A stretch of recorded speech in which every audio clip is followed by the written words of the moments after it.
Well, it's so good to be here. I've looked forward to this for a long time. Appreciate the invitation and hope the time we spend together will be time well spent. I've got a lot to say, and so I need to be moving on down the road. But let me just preface one thing. I think probably go ahead and get it out of the way. If you see me doing this, I could be waving at you, but it's probably because I got Parkinson's. So if you see that, or if you see me moving kind of slow or talking kind of soft, that's what's at the root of that. I don't like doing those things, but sometimes I can't help it. Sometimes I'm my normal old self. So it may come or go as we go through the week, but I just go ahead and say that if you're sitting there and thinking to yourself, something's wrong with that man. Well, there's many things wrong with me, but that's just one of them. So let's get right into the lesson. So good to be here. Appreciate the invitation so much. It's nice being back in the South. I can't tell you, you sometimes start losing your roots a little bit. It's good to get back below the Mason-Dixon line and get reoriented. So thank you all very much. The Normans. Here's our crew. We've proliferated since we saw you last. 3 kids, 3 in-laws, 6 grandkids, 5 girls, 1 boy who's in heaven. We've been exceedingly blessed by God. So can you ever, in your wildest imagination, here's the ones that are really important. You know, if you could just skip the kids altogether and go straight to the grandkids, that would be a pretty good deal. Can you ever imagine living in New York City, in your wildest imagination? Living on Broadway in Manhattan, a couple of blocks from the Lincoln Center, a couple of blocks from Juilliard. Can you imagine that? Well, if you can't, we couldn't either. But we were convinced to do so, and so we loaded up the truck, and we didn't move to Beverly, we moved to New York City. This was the house we had in Springdale, 2,200 square feet. We decided to put the house on the market. We had 3 cars at the time. We were supposed to have 2. We just bought a new car, and I was going to sell the 3rd one myself, and I just hadn't got around to it. So when we decided to go to New York City, we had 3 cars, sold them all. And as I said, we loaded up the truck, 26-foot U-Haul stuffed to the brim. I tell you what, that's too much for an 800 square foot apartment. We learned that too late. But we made the trip. The trip was fine except for the last about 5 miles. The last 5 miles, at some point, I wanted to just abandon the truck and walk off and leave it screaming and pulling. I had hair back then. Pull my hair out of my head, but I decided to persevere, and we made it. So here is Manhattan, just to kind of give you a feel for it. You can kind of see right in the middle, there's an island there, Manhattan. Here's some facts about it. In the metropolitan area, there's a population of 20.1 million. That's 5 boroughs. You've got the Bronx, Queens, Brooklyn, Staten Island, and then you've got Manhattan. And where we're at is smack dab in the middle of Manhattan. Some other facts. It's an island, as I've already suggested. It's 13.4 miles long at its longest point, 2.3 miles wide at its widest point, which gives you about 23 square miles. The population is 1.629 million, which means there's 66,940 people per square mile. And then I was trying yesterday to put that in more concrete terms. Basically, if you divided the island into squares that were 20 by 20, that's how many, and we had 1 person occupy each square, that would handle the whole population of Manhattan, which is pretty dense. I was looking up other places in the world, and Manhattan's not the most dense populated, but it's pretty densely populated. And that's why they're having to go up as opposed to out. They don't have urban sprawl, they have urban climb. So that's a little facts about Manhattan. And if you'll notice the blinking light there on the bottom, what I'm going to show you is a picture going that direction, looking up the island. So here you are at the south tip of Manhattan, looking up towards the island. Now we're going to look back on this picture from Midtown. Here's Midtown looking back on that same picture. And basically we're going to now do 180 degrees and look at it from the other direction. So that's Manhattan. It's just everything that you think about when you think about it, because usually your impressions have been formed because of what's on TV and movies. And there's not a day hardly that we go by when we don't feel like we're on a movie set. It's just pretty much what you think is what it is. Now in the distance here, you have the green arrows pointing towards Central Park, which is a great saver of one's mind. We'll talk more about that later. Where we meet is in the yellow arrow, and let's key in on those, just to give you those for points of reference. Here's a map. That's Central Park there in the middle. That's Central Park. Where we meet is up there in the light blue. That's where we meet at 103 in Amsterdam. Some of y'all have been there. You'll know what I'm talking about. We've lived 3 different places. The first place in the yellow, second place in the red, and now we've moved down a little farther south, and I'll tell you why in just a minute. So there's some points of reference that maybe help you be a little bit more comfortable with where we're at. Let's talk about several things. Living in Manhattan. The first half of this presentation is just about living there, and then we'll talk about the church. This was our first apartment building. We were on the 9th floor, I believe, or 9th or 14th, 9th. And so you get off the elevator and you go down that long hall to our apartment. On the other side of that door is this vast foyer. And then if you look down looking down that hall going the other way, this was the central artery that connected all the rooms. Very narrow, very narrow. 2 people could not comfortably walk down the hall at the same time. But it was nice. It was a pre-war, what they call a pre-war apartment. Pre-World War I, I believe, is what they're referring to. 14-foot ceilings. Had a lot of character, but it didn't have a lot of room. Here's our living room. Tammy always makes whatever we're at home.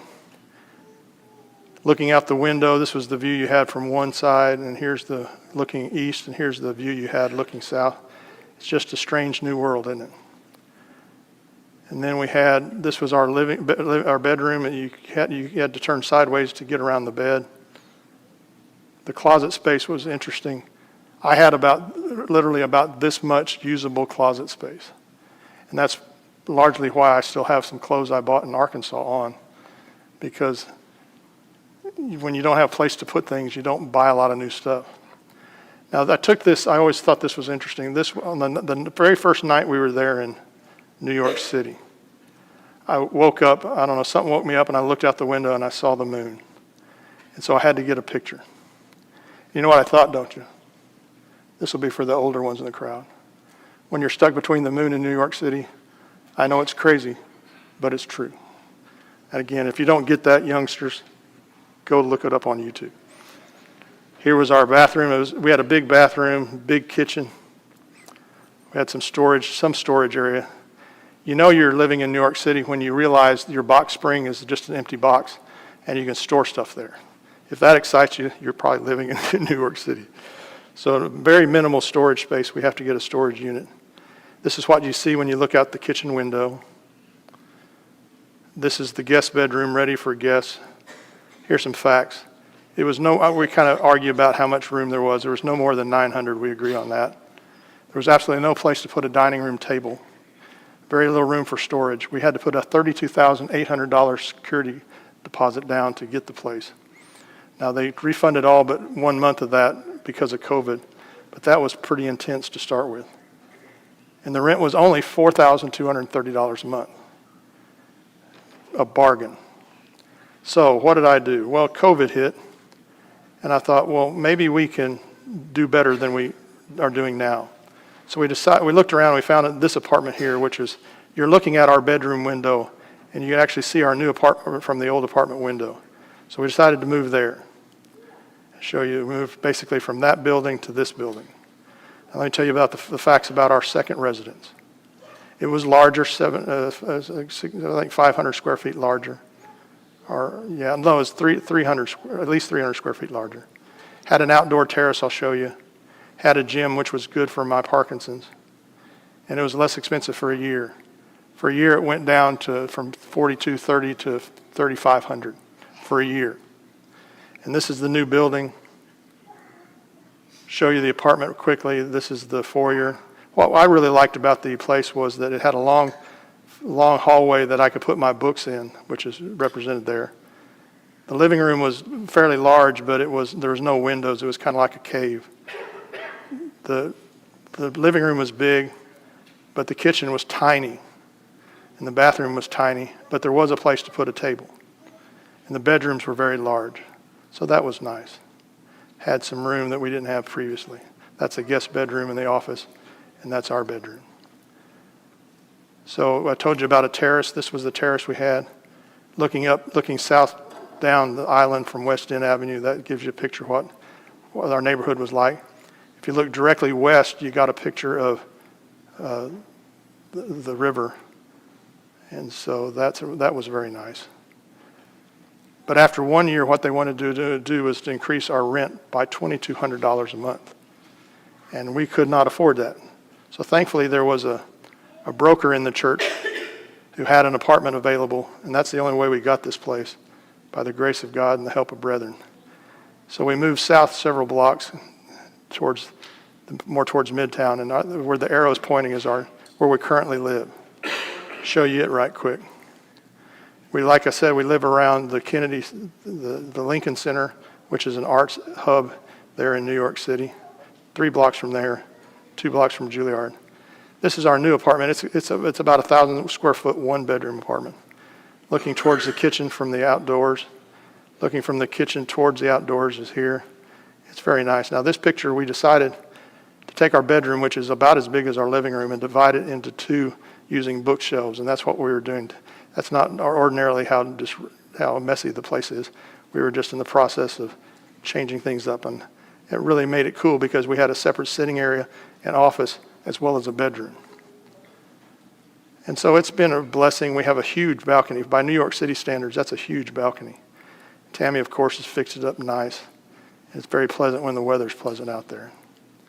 And you can accommodate quite a few people. We had a get-together, and we think we had 40 people or so, and it was comfortable. I'll show you pictures here in a minute. Now, this is looking directly across from our balcony. We have across from an AMC theater, and they have these pictures. They change periodically, so it's always kind of interesting. This is Broadway right here, and that's looking north up towards the Bronx, and this is looking south down towards Staten Island. And what's neat about this living in New York is you get real seasons, which I really like. So here's the same pictures inundated with snow during the wintertime. I like the seasons. Now, sometimes winter drags on a while, but you have bona fide seasons, which is cool. Now here's the gathering I was talking about. You can get quite a few people in the apartment.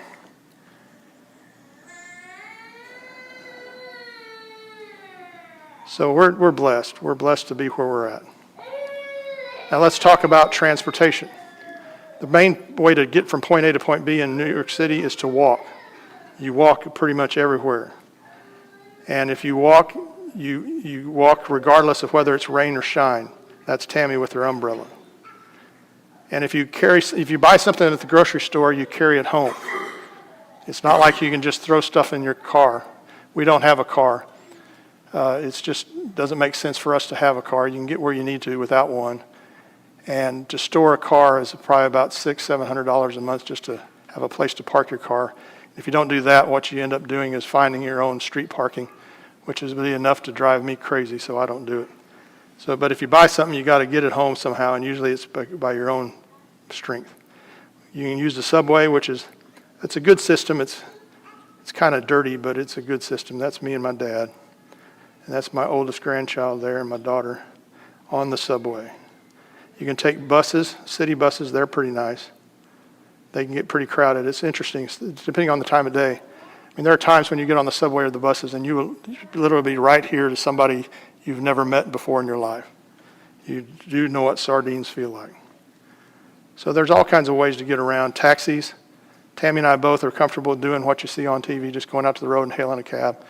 I guess we're real New Yorkers. This was the cab on the way up here yesterday. So you can take a cab. You can fly on a plane. This was yesterday on the flight. I got Tammy when she didn't know she was getting got. We fly a lot more than we used to just because we don't have cars. And trains. We never thought about taking Amtrak regularly, but we do now. So there's a lot of public transportation options that you can take, get you around. It's interesting, the space on Manhattan Island is such a premium that if you do have a car and you park it, this is one of the ways they've decided they can park more cars by stacking them like that. I thought that was pretty interesting. All right, so what can you say about the disadvantages of life in New York City? First of all, it tends to be a dirty place. They have no pride of place. Pretty much if they've got trash, they'll just throw it on the ground, even if a trash can is 5 steps away. I don't get that. It just bugs the dog out of me. It's a crowded place. It's a crude place. It's an R-rated existence. People don't care who you are, what your age is, what your religious affiliation is. They don't care. You will hear swear words perpetually. Usually what I do is look at my watch as soon as I deplane or debus or detrain. Once I get back to Manhattan and thinking, how long will it be before I hear an offensive word? And usually it's less than a minute. But that's just life in New York City. People can be rude, and I think that's largely a function of just lifestyle there. It's an intense life. It's like living on a interstate highway where everybody's going 95 miles an hour perpetually. If you can get through their shell, on the other side are pretty friendly folks. Now, I was telling these two here the difference between Southerners and Yankees when it comes to this particular proclivity. What Southerners will do is they'll talk really nice to you, and as soon as you turn around, they'll stab you in the back. Northerners, they'll just start out stabbing you right in the front. So it's just same process, different ways to get there. But they tend to be rude. It can be dangerous there. You have to be careful. But it's not as dangerous as people make out. A lot of times people will call us, "Are you okay?" And we have no clue what even they're talking about. It's just like any big city. There's places you don't want to be, especially late at night. And if you have some sense about you, it's pretty safe. It's kind of hard. It's getting easier the longer I've been there. But when I first lived there, the way I described it is if somebody took their finger and thumped you on the forehead about 11 times a day, that's what living in New York City is like. It doesn't debilitate you. You can still carry on life. It just is irritating. And so I think that's a fairly good way of looking at it. It's an expensive place to live. You got to be careful about that. The winters are cold and long. It's like a whole other country. It's definitely not the South. It's very secular, very lascivious. You have on almost every block these huge cathedrals. I mean, huge. And hardly anybody shows up, or they've been repurposed for other things. So there was some spiritual interest at some point in the past, but not much any longer, which gives us a lot of opportunities, which we'll talk about in a little while. You know, if we don't repent here in the South, I think you can see the future of the South in 50 years if we don't wake up and get back to God and not just play like we are, but really do it. And it can be an isolating place, although the longer I've been there, the more I've got to know folks, and it's not quite as bad as it was in the beginning. So those are some of the disadvantages. Let's talk about some of the advantages. The first advantage, of course, is the food. That is a beautiful corned beef sandwich, and if you doubt it, come see me, I'll get you one. So I'll give you some other examples.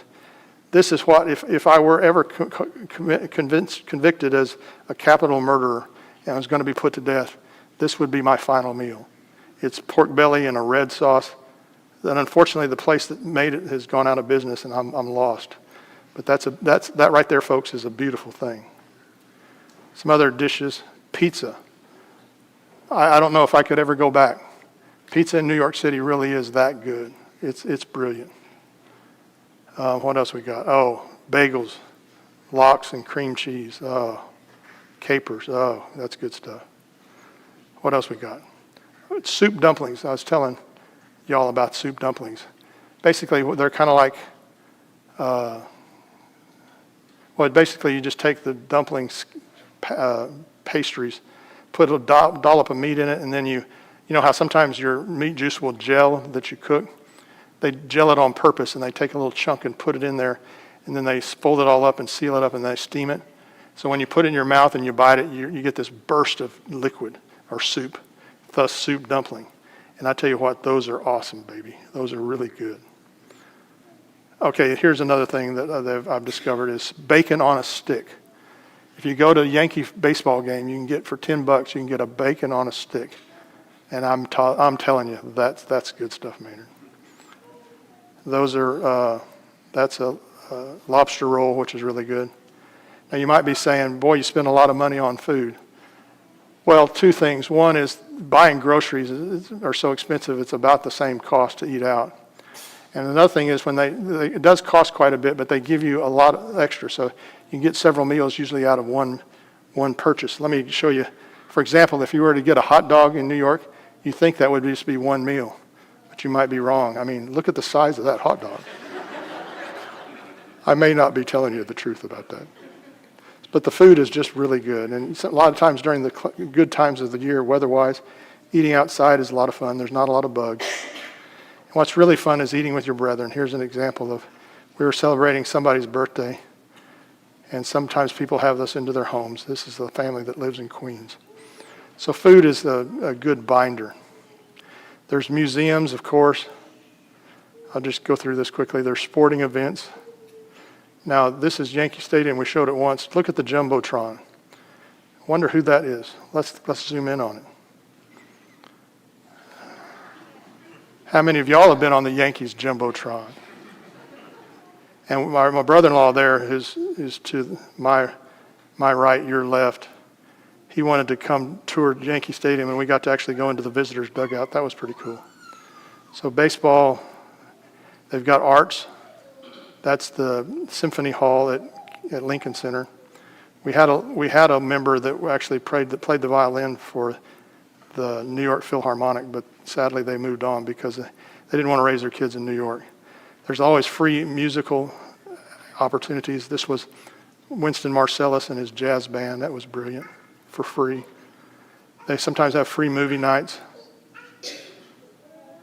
This is, I quit watching American Idol, but apparently the lady there in the background is an American Idol winner, which the girl kind of behind the Filipino lady up front, the one behind her looking at the girl that's standing up, she was her teacher. And so I wasn't there, but apparently she sang a song for him.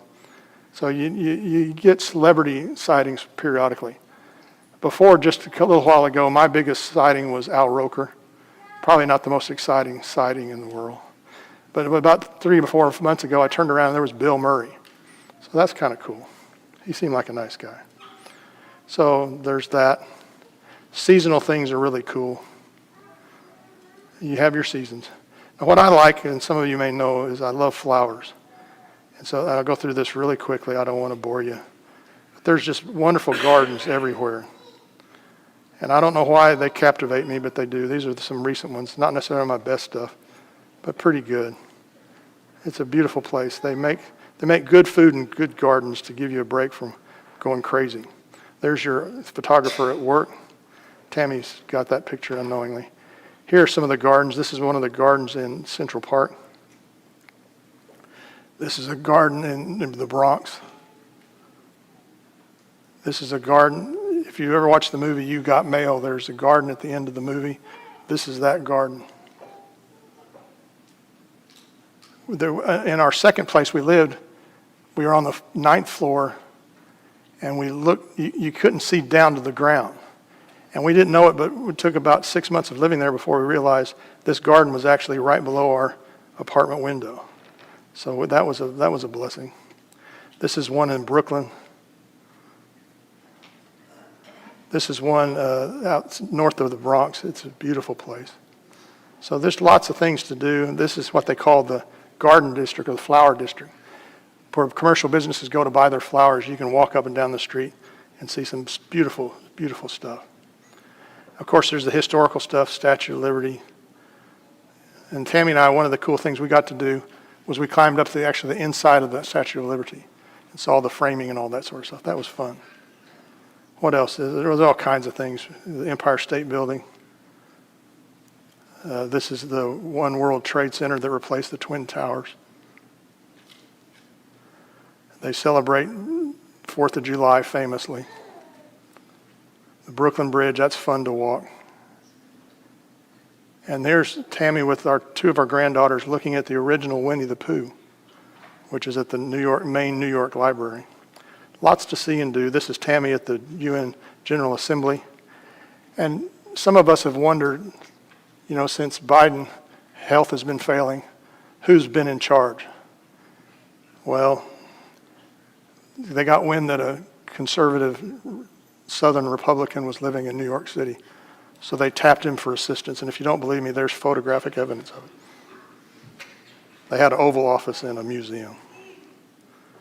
All right, I think I'm about the parks, Central Park. It's green health. I mean, if you don't have a place to go to get away from the concrete jungle, you'll go crazy. But Central Park is a beautiful place. We dearly love it. Dearly love it. And I'm just giving you some highlights real quickly.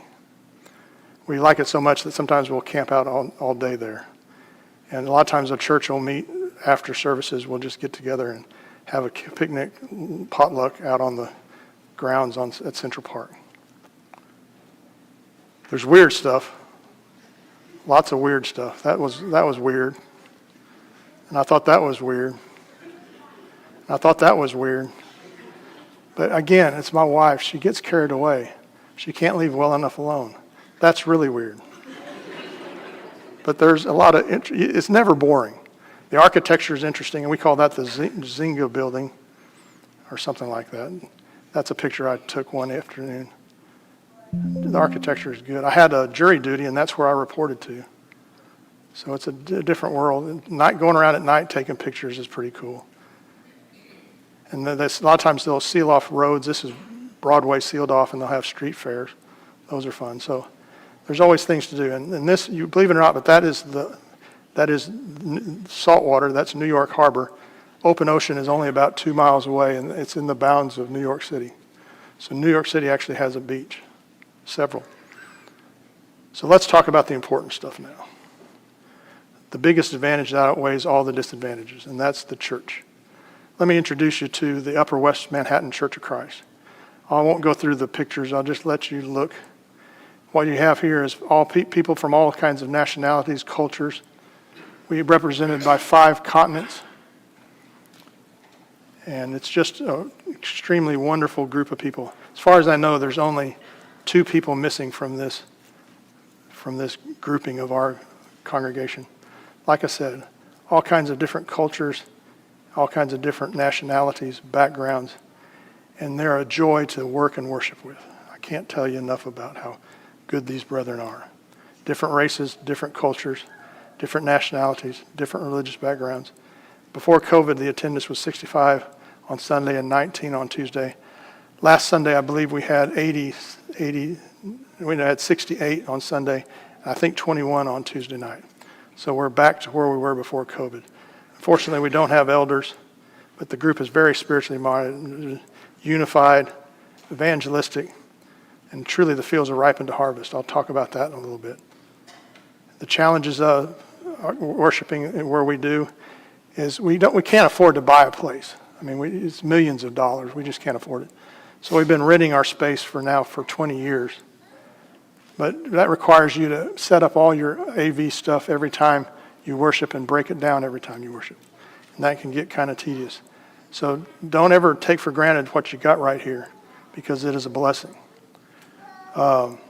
Capacity is limited to about 100 folks. Parking is a real struggle for some folks. And like I said, we need elders. So there's some things that we're blessed by, and there's some challenges we need to overcome. But I'm so glad to be in New York City with this group of people. This is the building where we meet, and if you'll notice the yellow arrow, we meet in the basement that's down underneath where that arrow is pointed. And what we put, every service, we put out a banner on the wrought iron in front of the door. And in the lobby, they let us put out a banner. So they let us advertise very freely, and we appreciate that a lot. Here's the actual room, and like I said, some of y'all have been there, you'll be familiar with this. But that's the setup for worship, looking from the pulpit area towards the back. And this is looking from the back up to the pulpit area. We can handle 100 people very comfortably. But like I said, I think the limit is 105. But it's a good space, and we came to appreciate it during COVID when we tried to find something else. And there's just not a lot of things out there available. So here's an example of the people getting ready for worship. The space filled. There's yours truly preaching the word. Now, if you'll notice there in the bottom of this sheet, of the slide, that's all our AV equipment. We basically set it up in a box, and we make it as easy as possible to unhook and rehook. But that's, the kind of system we have. And again, appreciate that room, that box you got back there with all that stuff set up once, that's a great blessing. So before COVID, we haven't got back to this. This is where our children's Bible class was. We'd set up sheets and the kids would get taught in there. We're trying to figure out a way to have a good class. We need to get back to that. That's probably the one thing we haven't gotten back to. And if you'll notice the yellow sheets in the back, those were for nursing moms when we had nursing moms. So don't take a cry room for granted. We meet on Tuesday nights as opposed to Wednesday nights, and I kind of like it. I won't explain why, but I like Tuesday nights. I think it was the only time the building was available when they started, so they picked that for the midweek service. That's the Tuesday night class. They used to let us store all our stuff in a big closet, but they cut us off from there, and so now we have to fit everything into that closet right there. It's a tight squeeze, but it's adequate.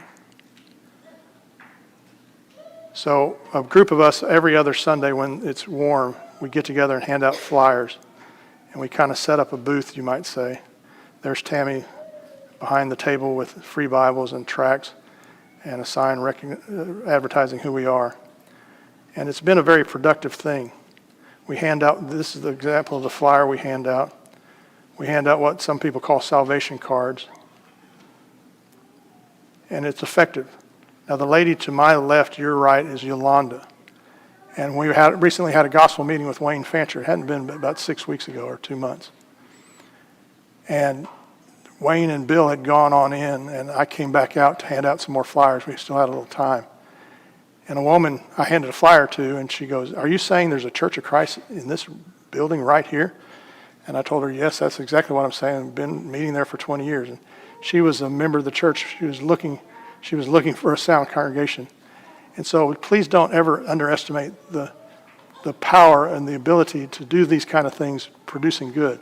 I think in the South, a lot of times people will say there's no place to do it and it wouldn't do any good if we did it. Don't say that. You never, ever know. So we're glad to have Yolanda. She's placed membership with us now. We've had several baptisms while I've been there. This is Trinidad's. She was the first. She's the one standing next to me between me and Tammy. That's Trinidad. And no, I had his name. It's been so long ago, I've forgotten what his name is. He was the second one. He's faithfully worshiping up in Brooklyn. He'll hit me for forgetting his name. So y'all don't have to tell him. This is Erica, one of the members' daughters. This is Ben. He and I still talk regularly. This is Brandon. He was a story. He is a story. We're able to baptize him in a bathtub. This is there's a story here, but Meshach baptized him. Story with all these things. This is my senior moment. Another baptism. I forget what his name is. This is what? Morelli. This is Morelli. She's a great member, but unfortunately she moved on. She's a stewardess now and out of Detroit. This is Nicole. She's still with us. She's awesome. And this is Matthew, who's baptized. And real recently, this is Demina. Within the last 2 or 3 months, this is Demina. This is Joshua. And this is Kirby. So we've been able to blessed enough to have a lot of baptisms while we've been there. We look forward to even more. Now, about 1.5 years ago, we asked Bill Robinson if he would come and work with us. I understood that I had a lot more work than I had time to do, which is a good problem to have. So we asked Bill if he'd be interested in coming, and he was. And I knew that it probably would be a good fit when this happened. We were walking down the street one night, and there was a statue of the Statue of Liberty. And what is it? Well, you'll see. We were just made to work together, I thought. But more seriously, here's Bill and his wife, Judy, and Tammy. They've been a great asset. It was sad. About 6 weeks after they moved, they learned that their daughter had terminal brain cancer. And she died about 3 or 4 months ago, something like that. And so it's been tough for them. Continue to pray for them or continue to pray for them. Now, during COVID-19, if people have their COVID-19 stories, I think I'm doing okay on time. So they basically didn't allow us to go in March of 2020 in the hostel anymore. We were shut out. And New York was really serious about COVID, more so than most other places. They even put masks on their statutes. So for a while there, we just broadcast remotely. We met that way through electronics. It wasn't ideal. You understand that. We wanted to stop that as soon as we could. And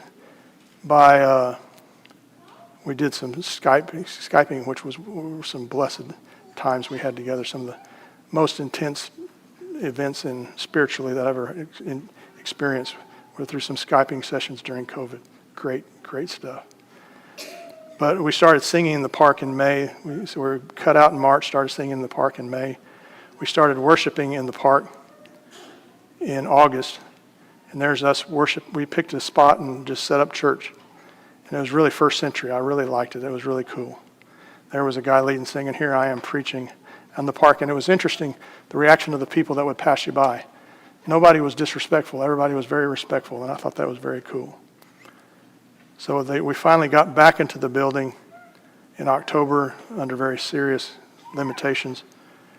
But then we were able to fully resume things by 2020, and we're back full steam ahead. So what do we do for evangelism purposes? We'll put out a bulletin. Bill's taken that over. We try to put out outlines for classes, try to have sermon outlines. We send out bulletins remotely to people that would like them electronically. We have a website. I need to update this picture. This was a COVID picture. We have a website, and it's amazing how many people have come to us through our website. Website's a good way to invest your time, effort, and energy, in my opinion. What else are we doing? I'm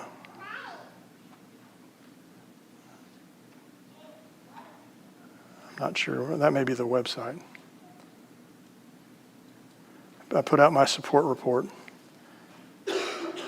So there's a lot of things we do. A lot of things we do to try to spread the borders of the kingdom and grow the saved so that they're stronger and stronger. Let me just give you a few thoughts and we'll be done. It's an expensive place to live, no doubt, but on a per dollar spent basis, I think the work is an excellent investment. In other words, with so many people there, for every dollar you get a lot more hits than you would other places. So if you look at it that way, it's a great deal. There's advantages over other areas. The stark contrast between good and evil is so prevalent there that people are waking up and saying, there's got to be something better. And it never fails that you get responses. Like last week, literally somebody called me up wanting to get baptized. She never called me back. I think she was afraid because I told her we didn't have a permanent place to meet, and we had a portable baptistry. But I need to call her back and explain to her that doesn't mean we're fly by night. We've been doing that for 20 years. We have a middle-sized, small congregation. So, but people, they come looking for you, and that's a really good problem to have. What's interesting in our area is that there's us, and then there's extremely liberal groups, and there's nothing in between. So a lot of people come and give us an opportunity that maybe a congregation like y'all's doesn't have. So the opportunities are great. So one of our greatest long-term needs, in addition to elders, is a bigger place to meet with ample parking that you can afford. That's a tall order in Manhattan, but we would appreciate your prayers. This is something that I've come away from, having lived in the South most of my life, is the church is not a white Southern American institution. We sometimes to think that we below the Mason-Dixon line, we define what the church is. The church is a worldwide institution made up of people that like precious faith, but a lot of times express that faith in scriptural but judgmentally different ways. So we need to be very careful about how we treat other people and talk about other people. We need to be careful when it comes to opinions, not to bind them. I remember we had a debate in the congregation below the Mason-Dixon line about whether men had to wear ties to wait on the Lord's Supper. I'm not trying to judge anybody on that, but Africans don't wear ties. So if you sit there and say all people who don't do that are disrespectful, you're cutting a wide swath, and you need to really be temperate in what you say. We need to also be careful with unfair labels. I've come to understand that some people we would call liberal are probably far more conservative than a lot of us are. And sometimes our attitude towards authority is the same. We just honestly disagree about some applications. So we need to be careful about how we judge, or we will be judged. We'll talk about that in our lessons this week. No excuse for self-righteousness at all. Less is more. We've come to understand that. We probably have, earthly possession-wise, we probably have 25% of what we did 5.5 years ago. And we still think we got too much. We want to get rid of stuff. All that stuff is a burden. Do yourself a favor. Get rid of it. Go live in an 800 square foot apartment for a year. You might find you like it more than you'd imagine. I come to believe more than ever that we need the restoration plea. It's still a valid thing. We need to argue with our brethren and the lost that we need to restore restoration for the sake of saving souls by agreeing to do what the Bible says, no more, no less. That's something that we don't need to ignore or forget. And finally, I've come to realize the potential of love. One of the things I love about our congregation is that they love each other enough to do away with liberties if it violates somebody's conscience. They really actually practice what the Bible preaches. And it's amazing what you can do when you love each other. And it's amazing what harm you do when you don't. So there's great potential in love. A couple of things to illustrate that. This is what we have in our building in Searcy that I had the blessing of putting together, which is the first commandment of all. You shall love the Lord your God with all your heart, soul, mind, and strength. And the second is like it, you shall love your neighbor as yourself. If we do those things, brethren, the potential is unlimited. And finally, and the reason the potential is unlimited is because one simple fact: God is love. Thank you all very much. Take a 5-minute break before our Bible class.